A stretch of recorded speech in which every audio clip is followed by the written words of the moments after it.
देखिए, पूजा करना चाहिए, आप करते रहिए। रही बात दुखों की, संकटों की, तो वो तो आते रहेंगे। साला ये दुख का खत्म नहीं होता बे। तू समझा?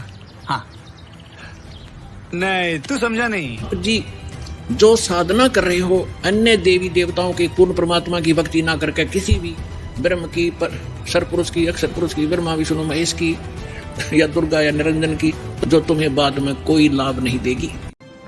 नमस्कार दर्शकों, तो स्वागत है आप सभी का हमारा फिर से एक न्यू वीडियो में। तो दर्शकों, हर बार की तरह इस बार भी लिए हैं दो संतों का आध्यात्मिक विचार।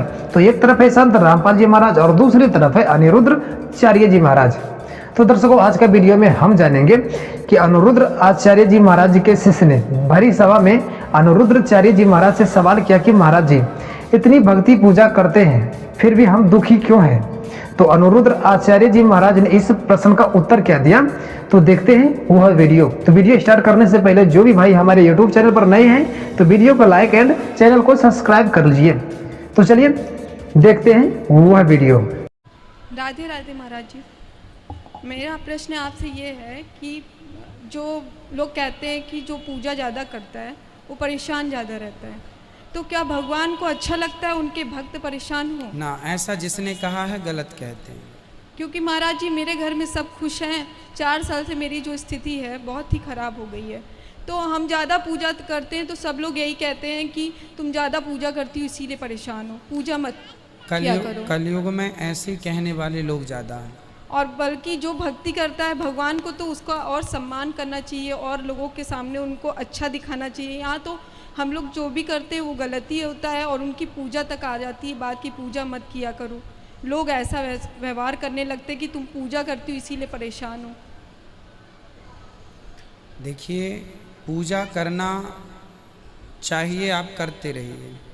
रही बात दुखों की, संकटों की, तो वो तो आते रहेंगे।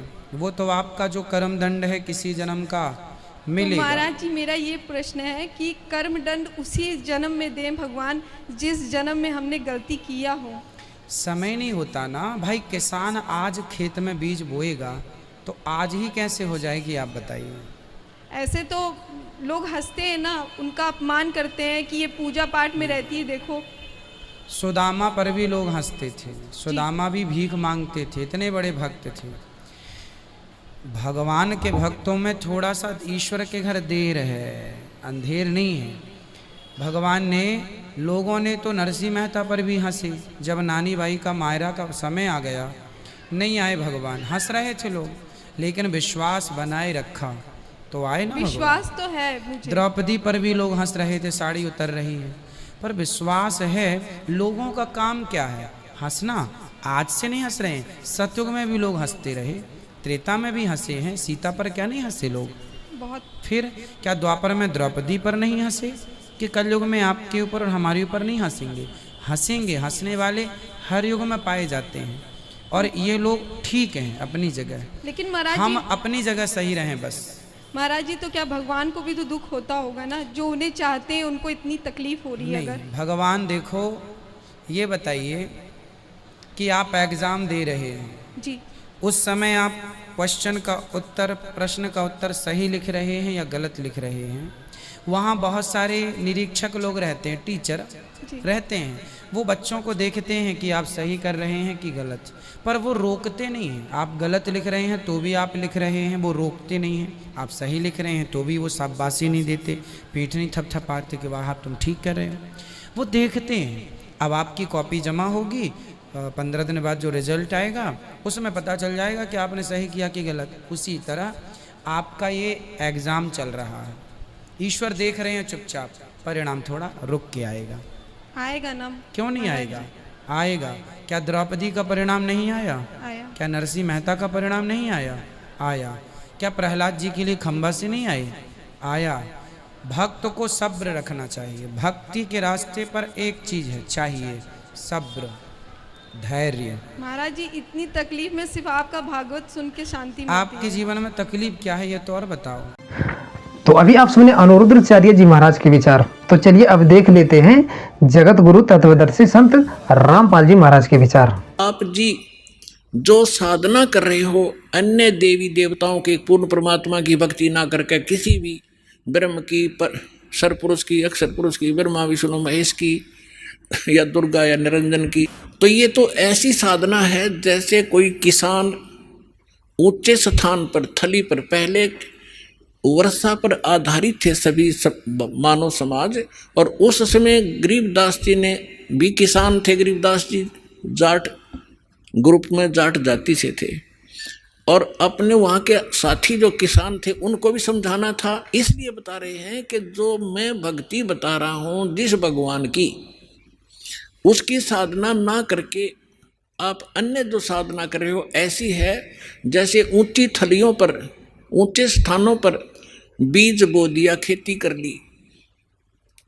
और जब थोड़ी बहुत वर्षा हुई तो उस थलियों का पानी एक समतल स्थल पर, डहर बोलते थे उसको, डहर, वहाँ आकर इकट्ठा हो जाता था, और उस स्थान को, डहर के अंदर पानी वर्षा भी और आसपास के ऊंचे क्षेत्र का उसी में आ जाता था, और उसमें जब बोई जाती थी फसल, जैसे ऊंची थलियों पर बोई हुई तो वो होती ही नहीं थी, और डहर में बीजा हुआ 1 एकड़ में मनमाने 50 मन कनक हो जाती थी, और ऊंची थलियों पर 2 मन की भी नहीं होती थी मुश्किल से। तो क्या बताते हैं गरीबदास साहब जी, एक और एग्जाम्पल बता रहे हैं कि तुम ऊंची थलियां खेती बो, भूल गए निज डेरे नु। इस परम पिता परमात्मा सतपुरुष कबीर साहब की भक्ति ना करके आप अन्य देवी देवताओं की भक्ति करके ऐसी लाभ उठा रहे हो जैसे ऊंची थली पर खेती करने वाले किसान को कोई लाभ नहीं होता। और जो डहर में बीज बोता है, प्रयत्न दोनों एक जैसा ही करते हैं, तो उस डहर वाली यानी उपजाऊ जमीन में और समतल जमीन में घना लाभ होता है। तो ये समझाना चाहते हैं कि जो साधना हम बताते हैं वो तो डहर समझो। अब फिर बताते हैं,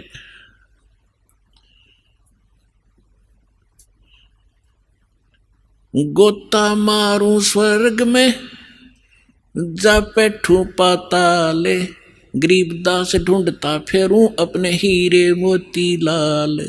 चारों युग में मेरे संत पुकारे और कूक कहा हम हेल रे, हीरे माणिक मोती बरस ये जग चुगता ढेल रे। अब परमात्मा कबीर जी से प्राप्त ज्ञान को कैसे विश्लेषण कर रहे हैं गरीबदास जी।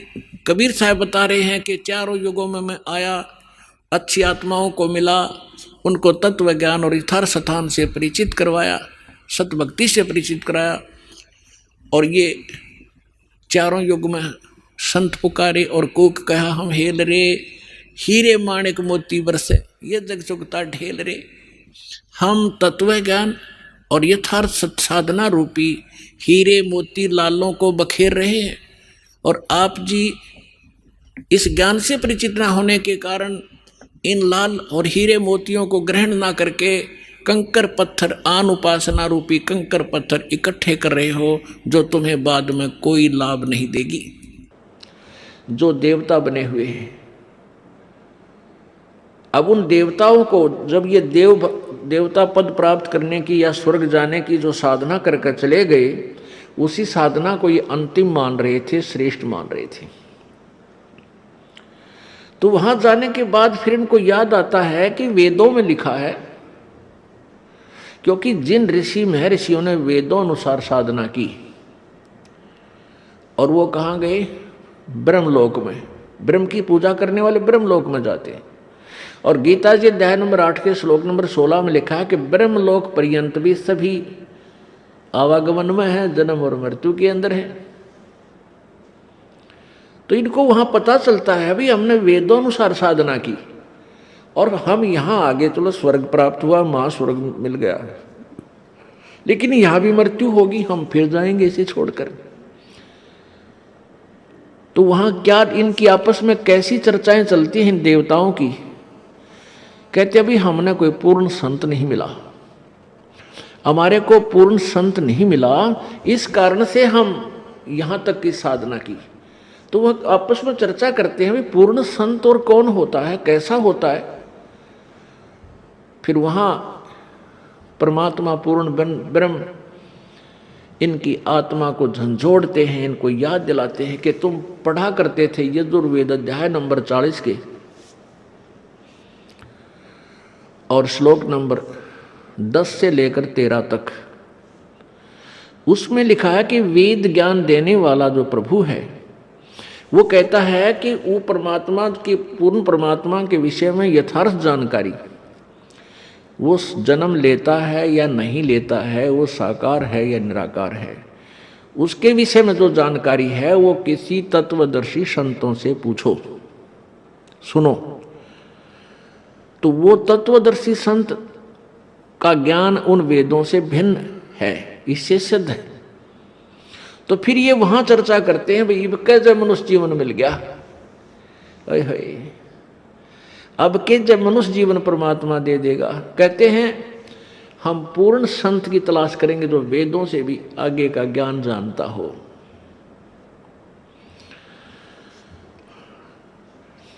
अब परमात्मा अपनी सच्चिदानंद घन की वाणी में 5वें वेद में कहते हैं इस देही को देवालोचे तू नर क्यों उकलाता। जैसे कई व्यक्ति दुखी हो जाते हैं अपने प्रारब्ध के पापों से, संकट के ऊपर संकट, संकट के ऊपर संकट आ रहा है, तो वो क्या दुखी होकर के क्या धारणा करते हैं, हे भगवान आत्महत्या कर लो।